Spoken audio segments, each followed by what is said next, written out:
Welcome to Grand Prix, your go-to channel for the fastest updates in Formula One. We've got 3 hot stories for you, so make sure to subscribe and hit the notification bell to stay ahead of the pack. Let's get started. The Formula One driver market for 2026 is already heating up, and all signs point to a potential chain reaction once a single top driver makes a move. While the spotlight remains firmly on what will happen with Max Verstappen, George Russell, and Charles Leclerc, another team quietly preparing for major changes is Racing Bulls, Red Bull's sister team. According to BBC journalist Andrew Benson, at least one, and possibly both current Racing Bulls drivers could be replaced for the 2026 season. It's a familiar scenario for Red Bull's junior program, which has long been known for making swift, performance-driven decisions when it comes to its driver lineup. The latest shakeup began earlier in the 2025 season when the team swapped Liam Lawson and Yuki Tsunoda, reportedly to test whether Tsunoda could match Verstappen's pace and potentially become a long-term option for the main Red Bull seat. However, that gamble hasn't yielded the results the team was hoping for. While Tsunoda has continued to struggle with consistency, the driver truly making a name for himself is Isack Hadjar. The Frenchman has already scored points in 5 of the 10 races so far this season, an impressive feat for a driver in a secondary team. He currently sits 10th in the Drivers' Championship, outperforming expectations and putting himself firmly in the conversation for a permanent seat in 2026. But the biggest name emerging in the background is Arvid Lindblad, a British rookie currently racing in Formula 2. Despite it being his first season in the category, Lindblad is already 3rd in the standings and catching the eye of Red Bull management. According to Benson, there is a high probability that Lindblad will make his Formula One debut in 2026 with Racing Bulls. If that scenario plays out, a likely driver pairing for Racing Bulls next season could be Hadjar and Lindblad, a mix of proven F1 promise and fresh F2 talent. However, there are still many moving pieces. Both Tsunoda and Lawson are under pressure to deliver results before the end of the season. And with Red Bull's history of making abrupt changes when performance is lacking, nothing is guaranteed for either driver. Lindblad's rise through the ranks has been rapid, and Red Bull appears eager to capitalize on his momentum before rival teams show interest. Promoting a driver directly from Formula 2 to Formula 1 is nothing new for the Red Bull system, which famously did the same with Sebastian Vettel and Max Verstappen, and those decisions paid off handsomely. Meanwhile, Hadjar's steady performance in 2025 is building a strong case for retention. If he continues at this pace, he could cement himself as the cornerstone of Racing Bull's lineup, possibly even putting himself in contention for a future seat at Red Bull Racing. The bigger question is whether Red Bull is being fair to its young drivers. Their program is known for being ruthless, often giving drivers little time to prove themselves before being replaced. It's a system that has created stars, but also left several promising talents by the wayside. As the 2025 season unfolds, the final decision on Racing Bull's 2026 lineup will likely depend on performance trends over the next several months. With internal evaluations ongoing and external pressure mounting, the next few races could be make or break for drivers like Tsunoda and Lawson. So what do you think? Who should Racing Bulls choose for their 2026 campaign? Should they bet on youth with Lindblad and Hadjar, or keep some experience in the garage with Tsunoda or Lawson? Let us know your thoughts, and don't forget to subscribe for daily updates on all things F1, from behind-the-scenes rumors to on-track drama. The 2025 Formula One season has been anything but smooth for Ferrari. Entering the year with high expectations, the team has faced more challenges than breakthroughs. The SF25, Ferrari's current challenger, has displayed glimpses of competitiveness, particularly in low-fuel situations such as qualifying sessions or late stints in races. However, overall, the car remains inconsistent, extremely sensitive to setup changes, and reliant on a very narrow operating window, significantly limiting what the drivers can achieve on race day. Despite these limitations, Ferrari remains committed to developing the current package.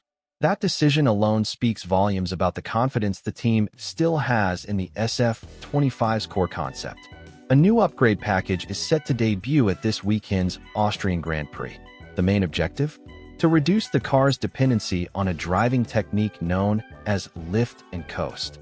For those unfamiliar with it, lift and coast is when a driver eases off the throttle well before the braking zone to save fuel, protect the hybrid systems, or control brake temperatures. It's a necessary tactic under certain conditions, but it compromises pace and limits the driver's ability to attack or defend, often when it matters most. Between the Spanish and Canadian Grands Prix, the impact of this technique on Ferrari's race performance became glaringly obvious. In Spain, for example, Charles Leclerc had to frequently lift early to avoid excessive wear on the car's underfloor skid block, the same component that led to Ferrari's disqualification in China earlier in the season. In Canada, the issue was different, but the result was the same. An aggressive setup forced the team to ask their drivers to lift early to keep brake temperatures under control. In both cases, potential race results were compromised. This is why the upcoming updates are so critical. The new components are designed to reduce the need for lift and coast, and to improve the overall balance of the car, especially on high downforce circuits. With these changes, the team hopes to give the drivers more flexibility in terms of race strategy and enable them to push the car harder when it counts. Still, even with these efforts, expectations must remain measured. Some of Ferrari's issues appear to be structural and cannot be resolved overnight. Nonetheless, the team believes the gap to rivals can be narrowed in circuits that demand precise setups and aerodynamic efficiency.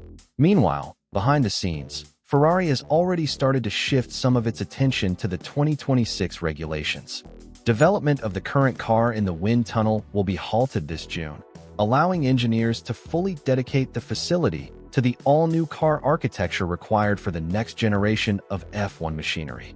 The 2026 rulebook introduces sweeping changes in chassis design, power unit integration, and aerodynamics, and Ferrari must make key decisions between June and July, including suspension geometry, aerodynamic platform, and overall packaging. These early choices are critical, and much of them will be informed by what the team continues to learn from the SF25. So, even though the 2025 campaign remains in full swing, the car is effectively becoming a development tool for the future.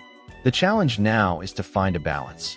Keep pushing to salvage what's left of 2025 without compromising the head start needed for 2026. A new Formula One team is preparing to enter the grid, and behind-the-scenes negotiations are heating up. Cadillac, the American brand set to debut in F1 in 2026 using Ferrari power units, has already started discussions with potential drivers. According to motorsport.com, Valtteri Bottas has emerged as the leading candidate to spearhead the ambitious project.